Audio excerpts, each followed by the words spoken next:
Hello viewers, আসসালামু আলাইকুম। এই মুহূর্তে আইসিসি চ্যাম্পিয়ন্স ট্রফি 2017 ইংল্যান্ড অনুষ্ঠিত হচ্ছে। এখানে বাংলাদেশ এবং অস্ট্রেলিয়ার মধ্যেকার ম্যাচে তামিমের বল চোখে আঙ্গুল দিয়ে দেখিয়ে দিল রিকি পন্টিং। ইংল্যান্ডের বিপক্ষে 128 রান করার পরে আজ আবারও জ্বলে উঠল দেশের ওপেনার তামিম ইকবালের ব্যাট।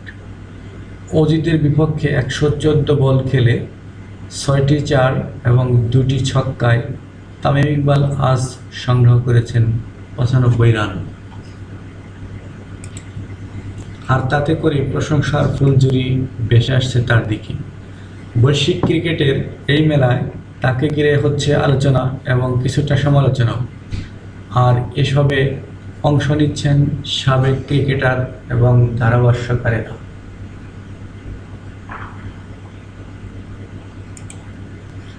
ম্যাচের প্রথম ইনিংস বিরতির পর অজিতের সাবেক বিশ্বকাপ জয়ী অধিনায়ক এবং ধারাভাষ্যকার রিকি পন্টিংও করেছেন এই টাইগার ওপেনারের প্রশংসা। তবে তামিমের উন্নতির জায়গাও চোখে আঙ্গুল দিয়ে দেখিয়ে দিলেন তিনি।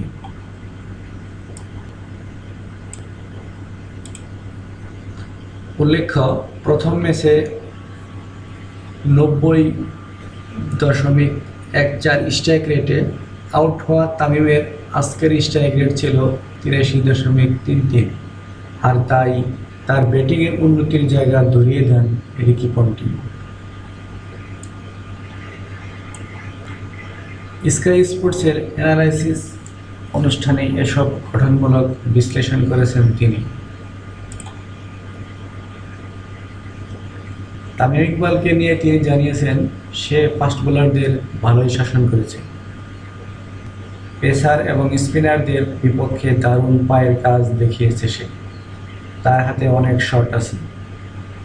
শেষে যোগ করেন, আর তার বাউন্ডারির সংখ্যা সবসময় বেশি থাকবে, কিন্তু তাকে ডট বল কমিয়ে সিঙ্গেলে বেশি মনোযোগ দিতে হবে, বিশেষ করে ইনিংসের শুরুতে। তো বন্ধুরা, আমার এই ভিডিওটি যদি ভালো লাগে তো অবশ্যই লাইক, শেয়ার, কমেন্ট করতে ভুলবেন না। আর পরবর্তীতে ভালো কোনো ভিডিও পাওয়ার জন্য অবশ্যই আমার চ্যানেলটি সাবস্ক্রাইব করে রাখবেন। আল্লাহ হাফেজ।